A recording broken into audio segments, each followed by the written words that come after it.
Good morning, welcome back to my channel. তো আজকে অলি রানী সকালবেলা চাউমিন নিয়ে গেছে স্কুলে। মিস্টার দাসকেও করে দিয়েছি, আর আমারটা আমি এখন করলাম, কারণ অত সকালবেলা করলে না হয়ে যেত, ঠান্ডা হয়ে যেত। খেয়ে তারপরে রান্না বসাবো। আজকে মাছ হবে, মাছ আছে, কাতলা মাছ, আর একটু শাকও করব আর কি। তো আপনাদের বাড়িতে কার বাড়িতে কী কী রান্না হচ্ছে? শীতের সবজি উঠেছে আপনাদের ওখানে? আমাদের এখানে কিন্তু শীতের ভালো সবজি উঠে গেছে। মিস্টার দাস নিয়ে এসছে কিছু টাটকা সবজি। প্রথমে ভেবেছিলাম যে সর্টেড ভেজিটেবল করে খাবো, তারপরে মনে হলো যে না, চাউমিনটা না, এখনকার চাউমিনগুলো খুব বাজে, মানে পোকা লেগে যাচ্ছে অল্পতে, বেশি দিন রাখাই যাচ্ছে না। আর ওই পোকা লেগে গেলে পরে ওটা খেতে খুব ঘেন্না লাগে, ইচ্ছা করে না একদম খেতে। তো সেই জন্য আমি করে ফেললাম। এরপরে আর চাউমিন আর এর মধ্যে নিয়ে আসবো না এখন, মানে এর মধ্যে বলতে এই গোটা শীতে নয়, এর মধ্যে নিয়ে আসবো না, এই এক সপ্তাহ মতন।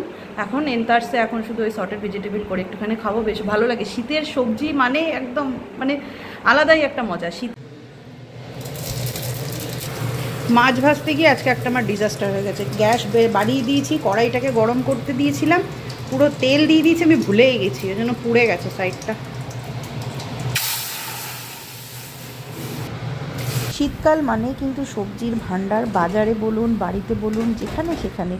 আর সবজি মানে কিন্তু এই পালং শাক, মূলো, ফুলকপি, বাঁধাকপি, এগুলোর একটা আলাদাই আমেজ। তখন না রান্না করতেও ভালো লাগে। হ্যাঁ, রান্না করতে ভালো লাগে, খেতে ভালো লাগে, বাজার করতে ভালো লাগে। খারাপ কোথায় লাগে জানেন তো? তেল। এই ফুলকপি, শীতের সবজি, ফুলকপিকে শুধু অপমান করব না, মোটামুটি শীতের যে কটা সবজি আছে এত তেল খায় এরা, মানে ভাজতে গেলে পারে তো মানে অনেকটাই তেল যায়। আর বেগুন, শীতের বেগুন তো মানে একটা বেগুন মনে হয় 100 কি 150 তেল খেয়েই নিতে পারে। যতই কড়াইতে তেল দিই না কেন, সেই বেগুন তেল সুস্থেই থাকে। তারপরে যখন পুরো ভাজাভাজি হয়ে যাওয়ার পরে তিনি যখন ঠান্ডা হতে শুরু করেন, তখন তিনি ওই যা তেল চুষেছিলেন সব তেলগুলো তখন ছাড়তে শুরু করে। তো এই হচ্ছে ব্যাপার। শীতের সবজি মানেই আবার তেল একটু, আবার সেইগুলোকে কি বলুন তো, একটু যদি জলে ভাপিয়ে নেওয়া যায় তাহলে কিন্তু অতটাও তেলটা টানে না, কিন্তু সবসময় সবটা সম্ভব হয়ে ওঠে না। তো তাই জন্য একটুখানি মাঝখানে একটুখানি অসুবিধা হয়ে যায়। আর ইদানিং না রান্না করতে একটু দেরি হচ্ছে, মানে রান্নাঘরে যেতে ওই সকালবেলা ওঠাটা একটুখানি চাপের হয়ে যাচ্ছে। তবে হ্যাঁ, 2-1 দিন উঠলে পারেই ঠিক হয়ে যাবে, এটাও জানি। আসলে অনেক দিন ছুটি ছাটা ছিল তো, দুর্গা পুজো, কালী পুজো, ভাইফোঁটা, ছট, পরপর অনেকগুলো ছুটি পেয়েছিলাম। তার আগে তো অলি রানীর পরীক্ষা ছিল, হাতিয়ালিটা ছিল, তখনও একদিন গ্যাপ দিয়ে মানে ঘুমটা একটুখানি বেশি রাজকীয় হয়ে গেছে। আচ্ছা, কী কী রান্না হয়েছে আজকে একটু দেখিয়ে দিই। এখানে হচ্ছে মাছ ভাজা, আর এখানে ওই পালং শাকের চচ্চড়ি, এটা পালং শাক দিয়ে মুসুরির ডাল, আর এই যে ফুলকপি, মূলো, আর হচ্ছে ফুলকপি, মূলো, টমেটো, আলু, ধনেপাতা সমস্ত দিয়ে শীতের সবজি দিয়ে কাতলা মাছের ঝোল। এই হচ্ছে আজকের রান্না। Good evening everyone. তো দুপুরবেলা রান্নাবান্না শেষ করে, দুপুরে খাওয়া দাওয়া কমপ্লিট করে আজকে গোটা দুপুর অলি রানীকে পড়িয়েছি। একেতেই কয়েকদিন যাবৎ পড়া হয়নি।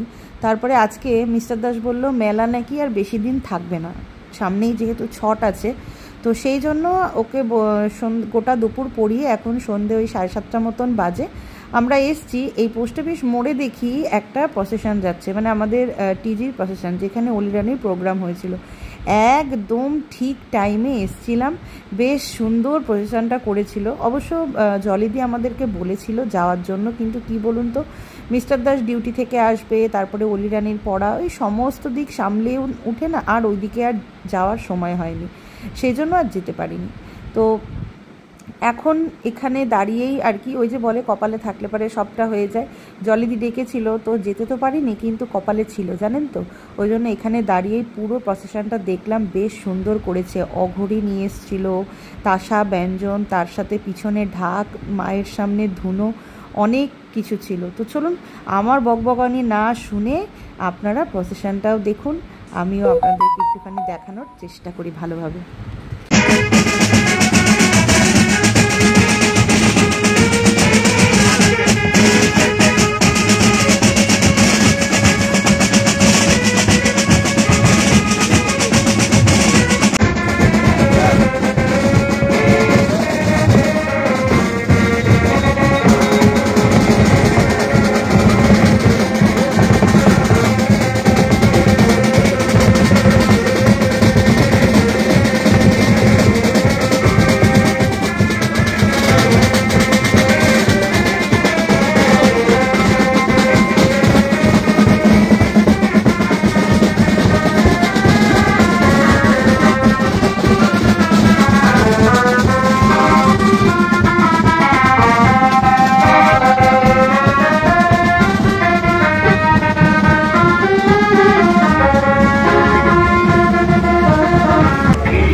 ক্ষমা করবেন, অঘরি নয়, অঘরি ডান্স যারা করে তাদেরকে এনেছিল। আমার একটুখানি বুঝতে ভুল হয়েছিল প্রথমে, আর আপনাদেরকে ওই জন্য বলে ফেলেছিলাম, হ্যাঁ ভুল বলেছিলাম। আর সত্যি বলতে এখানে গান চলছিল, বেশ মহাদেবের কাজ চলছিল, তো এটা আমি শেয়ার করতেই পারতাম, কিন্তু ওই আর কি হাত পা বেঁধে দিয়েছি, ইউটিউব আমাকে কপিরাইট ক্লেম চলে আসবে, তো সেই জন্য আমি গানটা এখানে আমি শেয়ার করতে পারছি না, আপনাদের সাথে বকবক করছি।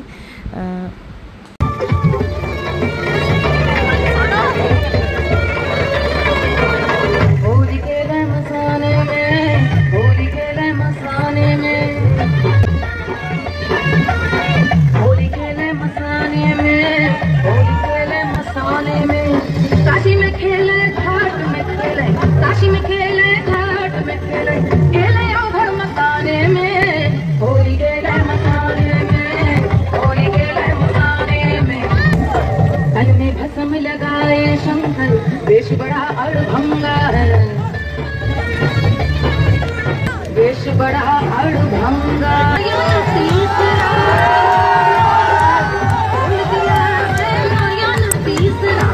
कामदेव को जलावे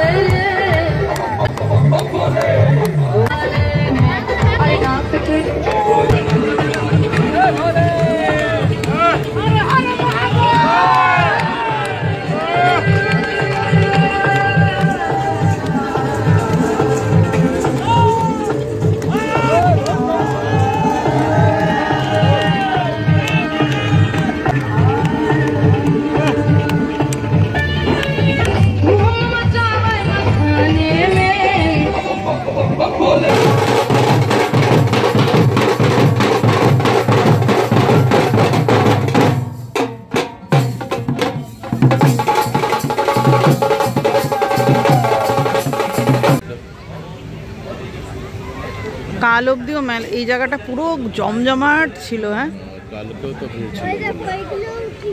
সব উঠিয়ে দিচ্ছে, দেখেছিস ওই যে পুতুলগুলোকে। চলো, মেলাও প্রায় ফাঁকা। আমরা একদিনও মেলায় ঘুরিনি, আজকে হলিরানি ব্রেক ডান্স চাপতে এসেছিল, হলিরানির ব্রেক ডান্স হলো না, অন্য কোনো মেলায় চাপিয়ে দেবো, ঠিক আছে?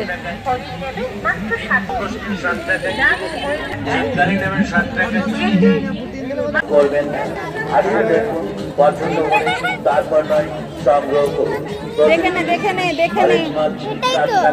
এটাই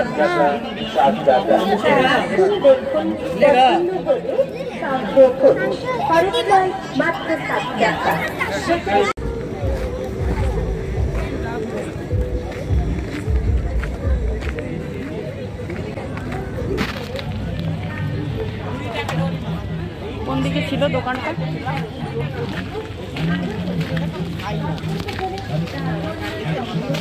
এই দোকানটা থেকে আগে একদিনকে আমি একটা ওই ছোট কড়াই, এই কড়াইগুলো আমি নিয়ে গেছিলাম, তো আজকে তার জন্য একটা ওই আগের ব্লগে আমি বলেছিলাম যে একটা ফ্রাই প্যান নেব ওই আয়রনেরই আমার ইন্ডাকশনটার জন্য, সেটাই নিয়ে নিলাম। আর এদিকে মিস্টার দাস আচারের দোকানে চলে এসেছে, আচার নিয়েছে, এখনো পাপড়, ওই তো ওই চালের পাপড়গুলো তো সাবুর পাপড় বলে, চালের পাপড় হচ্ছে আলাদা। চালের পাপড় দেখুন এই ধরনের হয়,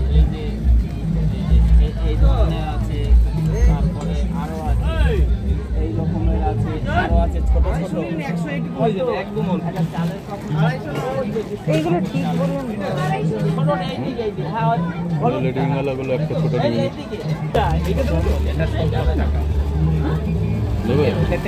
তো টুকিটাকি কেনাকাটা হলো, আর এদিকে মিস্টার দাসের পেয়ে গেছে খিদে, তো এখানে ফুচকা খাচ্ছে। আমি আর খাবো না, কারণ আমার আজকে অন্য কিছু খাওয়ার প্ল্যান আছে। পাঁশকুড়ার চপ এবার জানেন মেলায় আসেনি, মনটা একদম কেটে গেছে। এই মেলাতেই আমি পাঁশকুড়া চপ খাই, কিন্তু এই বছর আসেও নি আর খাওয়াও কপালে হলো না। যাই হোক, মিস্টার দাস তো এখানে ফুচকা খেতে ব্যস্ত, আর চলুন আমি একটু অন্য দিক ঘুরে আসি।